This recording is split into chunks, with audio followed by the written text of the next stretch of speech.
মসজিদের বিরোধিতা করে, দেখবেন কোরআনের বিরোধিতা করব, ওয়াজের বিরোধিতা করব, হাদিসের বিরোধিতা করব, বলবো এটা ওলা ওলা লাগাইয়া দেখবেন ফেস লাগাইছে, গ্রামের মধ্যে একটা ফেস লাগছে, মনে করেন দারুল কেরাত চলতেছে, দারুল কেরাত একটা কোরআনের খেদমত। এই কথা বললে অনেকের গায়ের দিকে নিতে পারেন, বলে হুজুরে আমারে কুসা মারলো নি। আপনি চিন্তা যদি করেন যে আপনারে কুসা মারছি, চিন্তা ভাবনা যদি থাকে আপনারে কুসা মারছি, হ্যাঁ আমি আপনারই কুসা মারছি, চিন্তা ভাবনা যদি থাকে হুজুরে আমারে টার্গেট কইরা ওয়াজ করতেছে, হ্যাঁ আপনাকে টার্গেট কইরা ওয়াজ করতে কিছু করার নাই, কারণ আমি জবাব দিতে হবে।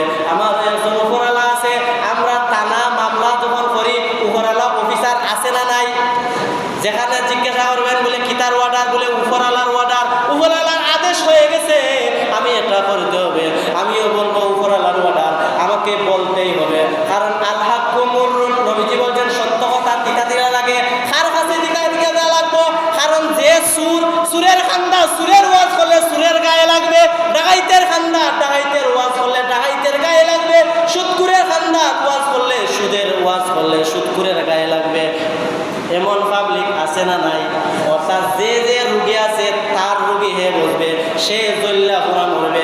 আমি বলবো জল্লা পুরা মরার দরকার নাই, পরিবর্তন হন, মরণের কথা স্মরণ করে পরিবর্তনশীল হন, কারণ কামা তাদিনু তুদান, যেমন কর্মন তেমন কর, মানজাদ্দা ওয়াজাদ্দা, যে চেষ্টা করে সে পায়, তুমি যেমন কর্ম করবাই তেমন ফল পাইবাই। যাই হোক সেদিকে আর গেলাম না, এখন মরণের প্রস্তুত বলতেছিলাম যে মরণ আপনাকে ছাড়বে না, মরণ আপনাকে পাকড়াও করবে কিভাবে? হযরতে সুলাইমান নবী নাম শুনছিনি সবাই?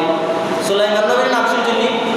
সুলাইমান নবীর নিকটে একজন ব্যক্তি এসে বলতেছে, হুজুর আজকে কয়েকদিন ধরে একজন ব্যক্তি আমি দেখলাম আমার দিকে খানি চুকে চায়, অর্থাৎ তলায় জ্বালা চায় ওটা চাই। সুলাইমান নবী বললেন আমি কি করতে পারি? বলি তুমি একটা কাম করো, তুমি তো জিন্নাতের লগে কালেকশন আছে, জিন্নাতে কইয়া আমার হিন্দুস্তান পাঠাই, কোনার পাঠাইতো হিন্দুস্তান। আর যেই ব্যক্তি তার সামনে আসতে তিনি হচ্ছেন আজরাইল। মরণের আগে বান্দায় যে কোনি বান্দায় আজরাইলে দেখতে পারে, মরণের আগে আসমানে আর জমিনে দেখে, হে আর কোনটা দেখে না। সুলাইমান নবী বললেন তোমাকে হিন্দুস্তান পাঠাইলে এই ব্যক্তিরে বাঁচতে পারবাইনি, বলে বাঁচতে পারবো, তাইলে জিন্নাত রেখা হইল তুমি হিন্দুস্তান লইয়া যাও। এইবার যখন হিন্দুস্তান লইয়া যাওয়া হলো, গিয়া হিন্দুস্তানে বাসার মধ্যে তিনি এক বাসার মধ্যে আশ্রয় নিয়েছে।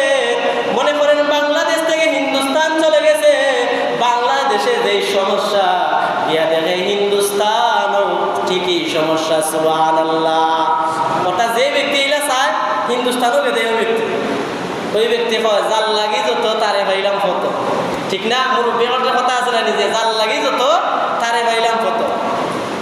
এইবার ওই ব্যক্তির দিকে তাকায়, সেও তাকায় তার দিকে, বলে বাইরে তোমার যন্ত্রণায় বাংলাদেশ ছাড়িয়ে হিন্দুস্তান আইলাম, খেরে ভাই তোমার পরিচয় দাও। বলে এটা বলবো পরে আমি আমার আল্লাহর কুদরত দেখে অবাক হয়েছি। সুবহানাল্লাহ। বলে আল্লাহর কি কুদরত?